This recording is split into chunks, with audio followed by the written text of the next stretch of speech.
ತುಂಬಾ ದಿನಗಳೇ ಆಗಿತ್ತು ನೀವು ಸಿಕ್ಕು. ಸೊ ಇವತ್ತು ಡಿಸೆಂಬರ್ 20, ನಿಮ್ಮೆಲ್ರಿಗೂ ಗೊತ್ತು. ಡೈರೆಕ್ಟರ್ಗಳ ಡೈರೆಕ್ಟರ್ ನಮ್ಮ ಉಪೇಂದ್ರ ಅವರ ಚಿತ್ರ UI ರಿಲೀಸ್ ಆಗಿದೆ. ಸೊ UIನ ರಿವ್ಯೂ ಮಾಡೋಕ್ಕಿಂತ ಮುಂಚೆ ಅದರಲ್ಲಿರುವಂತಹ ಒಂದಿಷ್ಟು ನೆಗೆಟಿವ್, ಒಂದಿಷ್ಟು ಪಾಸಿಟಿವ್ ವಿಷಯಗಳನ್ನ ನಿಮ್ಮ ಮುಂದೆ ಕ್ಲೀನ್ ಆಗಿ ಇಡಬೇಕು ಅನ್ನೋದು ನನ್ನ ಆಸೆ. ಮೊದಲನೇದಾಗಿ ನೀವು ಕೇಳ್ಬೋದು, ಏನಪ್ಪಾ ಅಷ್ಟು ಬೇಗ ಡಿಕೋಡ್ ಮಾಡ್ಬಿಟ್ಟ ಅಂತ. ದೇವರಾಣೆ ಇಲ್ಲ, ಡಿಕೋಡ್ ನಾನು ಏನ್ ಮಾಡಿದ್ದೀನಿ, ನನ್ನ ಅನಿಸಿಕೆ ಏನು ಅನ್ನೋದನ್ನ ನಿಮ್ಮ ಮುಂದೆ ಇಡ್ತೀನಿ.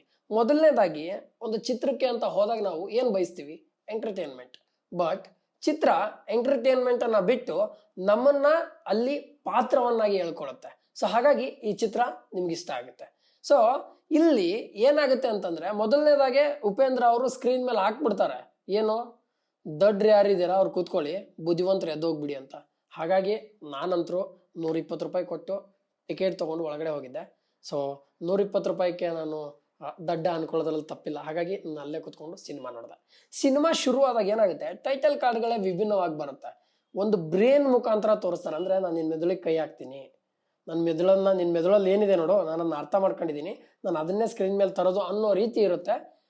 ಅದಾದ್ಮೇಲೆ ಹಂಗೆ ಹೋಗ್ತಾ ಹೋಗ್ತಾ ಹೋಗ್ತಾ ಸಿನಿಮಾದಲ್ಲಿ ಒಂದು ಇಂಟ್ರೆಸ್ಟಿಂಗ್, ಅಂದ್ರೆ ಒಂದು ಚಿತ್ರದಲ್ಲೇ ಇನ್ನೊಂದು ಚಿತ್ರ, ಆ ತರದ ಒಂದು ಸಿನಾರಿಯೋ ಅಲ್ಲೊಂದು ಕ್ರಿಯೇಟ್ ಆಗುತ್ತೆ. ಹಾಗಾಗಿ ನಮ್ಮ ಆಡಿಯನ್ಸ್ ರಿಯಾಕ್ಷನ್ ಏನಿರುತ್ತೆ ಅದನ್ನ ಉಪೇಂದ್ರ ಅವರು ಮೊದಲೇ ಸೃಷ್ಟಿ ಮಾಡ್ಬಿಟ್ಟಿದ್ದಾರೆ.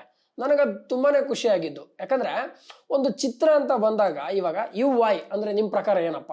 ಉಪೇಂದ್ರ ಇಮ್ಯಾಜಿನೇಷನ್, ಉಪೇಂದ್ರ ಅವರ ಐಡಿಯಾನ, ಉಪೇಂದ್ರ ವರ್ಸಸ್ ಇಂಡಿಯಾನ, ಏನು ಆಕ್ಚುಲಿ ನನಗ್ ನಿಜವಾಗ್ಲೂ ಗೊತ್ತಿಲ್ಲ. ಬಟ್ ನನಗ್ ಗೊತ್ತಾಗಿದ್ದಂತರೂ ಅಷ್ಟೇ, U ಅಂದ್ರೆ ಉಪೇಂದ್ರ ಅವರು, I ಅಂದ್ರೆ ನಾನು. ಅವರ ಮತ್ತೆ ನಮ್ಮ ಮಧ್ಯದಲ್ಲಿ ಏನ್ ನಡೀತಿದೆ ವಿಷಯಗಳು ಎಕ್ಸಾಕ್ಟ್ ಆಗಿ ಅದನ್ನೇ ತಗೊಂಬಂದು ಇಲ್ಲಿ ಕ್ಲೋನ್ ಮಾಡ್ದಂಗಿದೆ. ಆ ತರದ ವಿಷಯಗಳನ್ನ ನಿಮಗೆ ನೀಟಾಗಿ ಪರದ ಮೇಲೆ ತೋರಿಸಿದ್ದಾರೆ. ಸಿನಿಮಾದಲ್ಲಿ ಏನಾಗುತ್ತೆ, UI ಅನ್ನೋ ಒಂದು ವರ್ಡ್ ನ ಕ್ರಿಯೇಟ್ ಮಾಡ್ತಾರೆ ಉಪೇಂದ್ರ ಅವರು. ನಿಮ್ಮನ್ನ ಅದ್ರೊಳಗಡೆ ಕರ್ಕೊಂಡು ಹೋಗ್ತಾರೆ.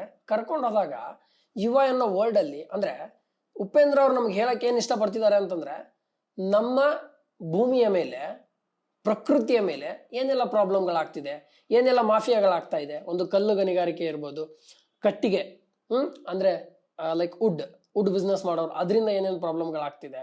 ಅದಾದ್ಮೇಲೆ ಮೈನಿಂಗ್ ಮಾಡ್ತಾರೆ, ಅದರಿಂದ ಏನ್ ಪ್ರಾಬ್ಲಮ್ ಆಗುತ್ತೆ.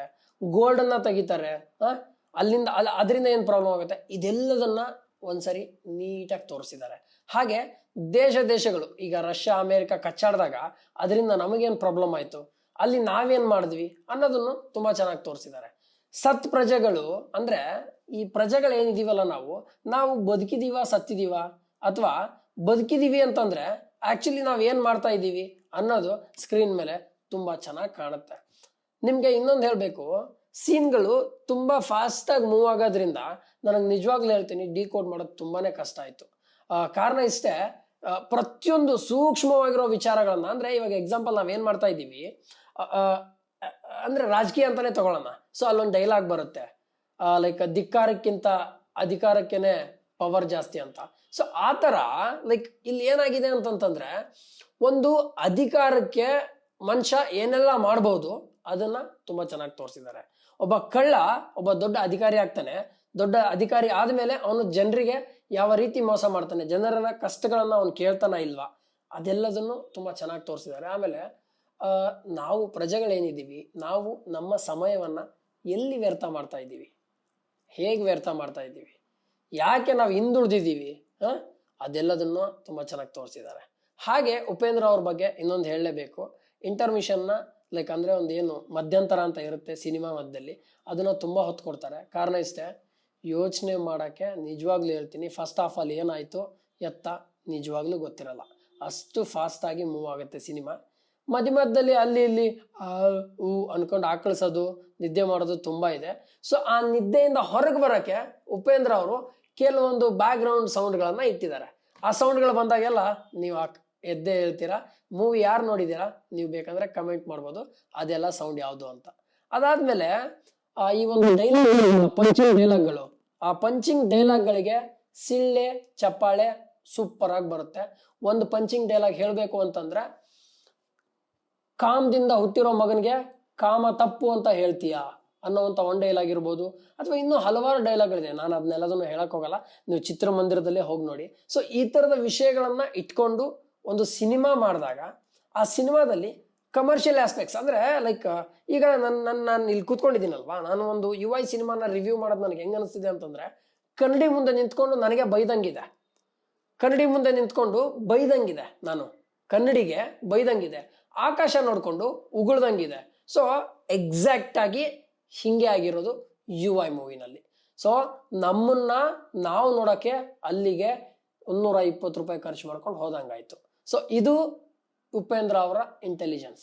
ಅದಾದ್ಮೇಲೆ ಉಪೇಂದ್ರ ಅವರು ಪ್ರತಿಯೊಂದು ಕ್ಷಣದಲ್ಲೂ ಪ್ರಜೆಗಳನ್ನ ಎಚ್ಚರಿಸ್ತಾನೆ ಹೋಗ್ತಾರೆ. ನೀವೇನ್ ತಪ್ಪು ಮಾಡ್ತಿದ್ದೀರಾ, ನೀವ್ ಎಲ್ಲಿ ತಪ್ಪು ಮಾಡ್ತಾ ಇದ್ದೀರಾ, ನೀವ್ ಏನ್ ಮಾಡ್ಬೇಕು ಅದರಿಂದ ಹೊರಗೆ ಬರಕ್ಕೆ ಸೊಲ್ಯೂಷನ್ ನಿಮ್ಮ ಹತ್ರನೇ ಇದೆ, ಕೂಲ್ ಕಾಮಾಗಿ ಯೋಚನೆ ಮಾಡಿ, ಆರಾಮಾಗಿ ಸಿಗುತ್ತೆ. ಸೊ ಪ್ರಜೆಗಳು ಎಲ್ಲಿ ಮುಳುಗೋಗಿದ್ದಾರೆ, ಯಾವ್ದ್ರಲ್ಲಿ ಮುಳುಗೋಗಿದ್ದಾರೆ, ಅವ್ರಿಗೆ ಆಗ್ತಿರೋಂಥ ಪ್ರಾಬ್ಲಮ್ಗಳೇನು, ಅದೆಲ್ಲದನ್ನು ತುಂಬಾ ಚೆನ್ನಾಗಿ ನೀಟಾಗಿ ಜೋಡಿಸಿ ಪೋಣಿಸಿ, ಅದೇನೋ ಅಂತಾರಲ್ಲ ಶಾಲೆಲ್ಲ ಹೊಡೆಯೋದು ಅಂತ, ಆ ತರ ಇದೆ ಸಿನಿಮಾ. ಅದಾದ್ಮೇಲೆ ಒಂದು ಸಿನಿಮಾ ಅಂತ ಹೋದಾಗ ಕೇವಲ ಎಂಟರ್ಟೈನ್ಮೆಂಟ್ ಆಸ್ಪೆಕ್ಟ್ಸ್ ನ ಇಟ್ಕೊಂಡು ಹೋಗೋದು ಅಂದ್ರೆ, ಇತ್ತೀಚಿನ ದಿನಗಳಲ್ಲಿ ಸಿನಿಮಾ ಅಂತಂತಂದ್ರೆ ಒಂದು ಒಪ್ಪಿಸರ್ ಡೈರೆಕ್ಷನ್ ಅಂತಂದ್ರೆ ಅದರಲ್ಲಿ ಏನೋ ಒಂದು ಲಾಜಿಕ್ ಇರುತ್ತೆ.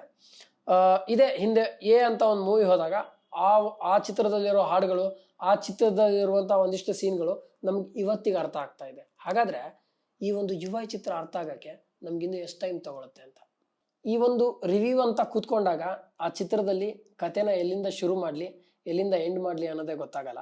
ಒಂದ್ ಲೈನಲ್ಲಿ ಹೇಳಿ ಬ್ರದರ್ ಏನಾದ್ರು ಹೋಗಿ ಮೂವಿ ನೋಡ್ತೀನಿ ಅನ್ನೋದಾದ್ರೆ ಏನೂ ಇಲ್ಲ, ಸಿಂಪಲ್ ಆಗಿರೋ ಲೈನು, ನಿಮ್ಮನ್ನ ನೀವು ನೋಡ್ಕೋತೀರಾ ಅಷ್ಟೇ, ಬೇರೆ ಏನೂ ಇಲ್ಲ.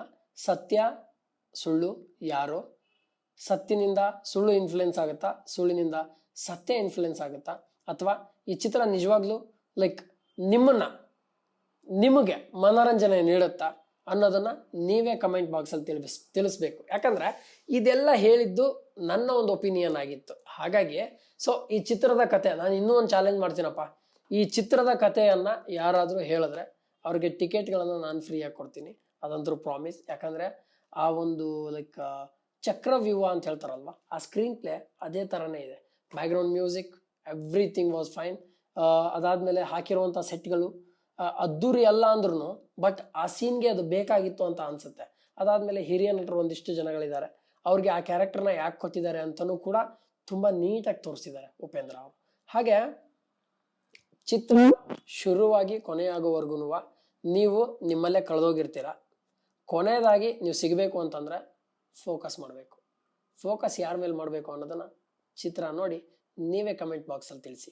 ಹಾಗಾಗಿ ಇದಿಷ್ಟರಲ್ಲಿ ನನಗೆ ಪಾಸಿಟಿವ್ ಅನ್ಸಿದ್ದು. ಹಾಗೆ ನೆಗೆಟಿವ್ ಕಡೆ ಬಂದ್ರೆ, ಒಂದು ಚಿತ್ರ ಅಂತಂದ ಬಂದಾಗ ಪ್ರೇಕ್ಷಕ ಎಂಟರ್ಟೈನ್ಮೆಂಟ್ ಅಂತ ಬರ್ತಾನೆ, ಬಟ್ ಎಂಟರ್ಟೈನ್ಮೆಂಟ್ ಫ್ಯಾಕ್ಟರ್ನ ಬಿಟ್ಟು ಈ ಚಿತ್ರದಲ್ಲಿ ಒಂದು 75% ಬೋಧನೆ ಮಾಡಿದ್ದೇ ಇದೆ. ಸೊ ನಿಮಗೆ ಈ ತರ ಇರಿ, ನೀವು ಈ ತರ ತಪ್ಪು ಮಾಡ್ತಾ ಇದ್ದೀರಾ ಅಂತ ಹೇಳಿದ್ದೇ ಇದೆ. ಹಾಗಾಗಿ ಎಂಟರ್ಟೈನ್ಮೆಂಟ್ ಅಂತ ಬರೋರ್ಗೆ ಎಲ್ಲೋ ಒಂದ್ ಕಡೆ ಸ್ವಲ್ಪ ಒಂದು 25% ಎಲ್ಲೋ ಒಂದ್ ಕಡೆ ಹಿಂಜರಿಕೆ ಆಗ್ಬಹುದು. ಹಾಗೆ ಫ್ಯಾಮಿಲಿ ಕುತ್ಕೊಂಡು ನೋಡುವಂತ ಮೂವಿ, ಏನು ತೊಂದರೆ ಇಲ್ಲ, ಆರಾಮಾಗಿ ಎಂಜಾಯ್ ಮಾಡ್ಬೋದು. ಹಾಗೆ ಇನ್ನೊಂದು ಹೇಳ್ಬೇಕು ಅಂತಂತಂದ್ರೆ, ಈ ಚಿತ್ರಕ್ಕೆ ಮ್ಯೂಸಿಕ್ ಪ್ಲಸ್ ಪಾಯಿಂಟ್. ಮ್ಯೂಸಿಕ್ ಇರ್ಲಿಲ್ಲ ಅಂದ್ರೆ ನಿಜವಾಗ್ಲೂ ಹೇಳ್ತೀನಿ, ಈ ಚಿತ್ರ ನಮ್ಮನ್ನ ಇನ್ನೊಂದು ಸ್ವಲ್ಪ ಹಿಂದೆ ಕರ್ಕೊಂಡು ಹೋಗ್ತಾ ಇತ್ತು. ಬಟ್ ಹೇಳಿರೋ ಇನ್ಫಾರ್ಮೇಶನ್ ತುಂಬಾನೇ ಚೆನ್ನಾಗಿದೆ, ನಮ್ಮೆಲ್ರಿಗೂ ಇಷ್ಟ ಆಗುತ್ತೆ, ನಿಮ್ಮೆಲ್ರಿಗೂ ಇಷ್ಟ ಆಗುತ್ತೆ. ನಿಮ್ಗೇನ್ ಇಷ್ಟ ಆಯ್ತು, ನೀವೇನ್ ಡಿಕೋಡ್ ಮಾಡಿದ್ರಿ ಅನ್ನೋದನ್ನ ಕಮೆಂಟ್ ಬಾಕ್ಸ್ ಅಲ್ಲಿ ತಿಳಿಸಿ. ಮತ್ತೆ ಸಿಗೋಣ ಮುಂದಿನ ಚಿತ್ರದೊಂದಿಗೆ. ನಮಸ್ಕಾರ.